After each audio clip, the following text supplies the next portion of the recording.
یو ملګری سوال کړل، سوال ډېر اهم او ضروری سوال دی.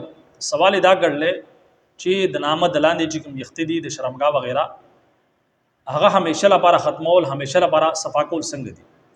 یعنی داسي کریم وغیرہ ملاويږي په مارکیټ کې چې هغه استعمال کې داغي په ذریعہ باندې همیشه لپاره دا ختم شي، بیا دا یخت چې کوم دي دا نه راخلي.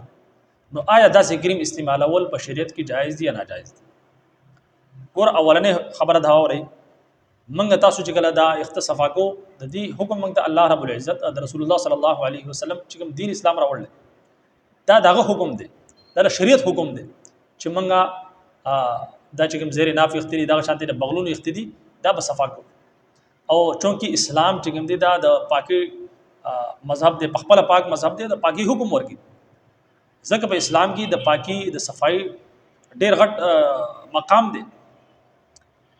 د دې پوره چې صفای ته نصف ایمان ویل، یعنی ادا ایمان، نیم ایمان چې کوم دی هغه صفای ده. یو سړی صفای خیال نه ساتي خپل، نو هغه سړی چې کوم دی هغه گویا کې هغه مکمل او کامل مؤمن نه دی. نو دا منګه تاسو چې خپل صفای کو نو دا موږ ته شریعت حکم دی چې خپل صفای وکوي. اصل مقصد چې کوم دی هغه صفای ده. زګه چې کوم دی په شریعت کې دا ده چې پکاردار چې په هر هفته کې چې کوم دی د دې صفای وشي. کنارینه دغه لپاره بهتر افضل دار چې بلیډ استعمال کړي، زنانه دغه لپاره بهتر دار چې هغه کریم وغیرہ استعمال کړي یا هغه اخته وباسي کو باسل نه شي نو بیا د کریم وغیرہ استعمال کړي افضل دغه ده. البته زنانم بلیډ هم استعمالول شي، دا سینه چې بالکل منع دي، خو افضل د زنانو لپاره کریم دي. دغه شانتي افضل د نارینه لپاره چې کوم دی هغه بلیډ دی چې بلیډ په ذریعہ باندې اخته صفا کی.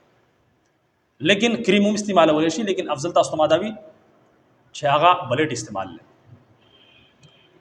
مثال طور پر 40 ورځې وشي یا 40 ورځې زیات ورځې وشي نو دا مکروه تحریمی دی، یعنی دا اخته په دې باندې 40 ورځې واوړي 40 ورځې ټیم دا بالکل حرام عمل دی.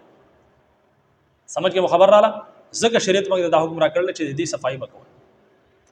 او صفای تاسو ته ما څنګه چې بیان کړل چې نارینه لپاره بریډ استعمال لري، زنانه لپاره کریم استعمال لري.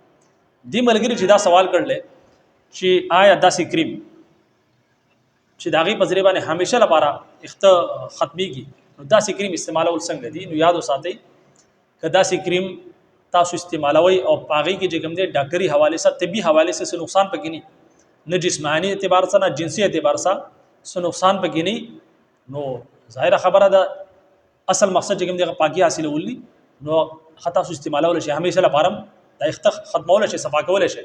خو بشرط دا دی چې په هغه کې سداسي کیمیکل خونی چې هغه تاسو جسم ته نقصان درون نه رسي یا تاسو جسمانی اعتبار سره چې کوم دی تاسو چې کوم طاقت ته هغه ختم نکي.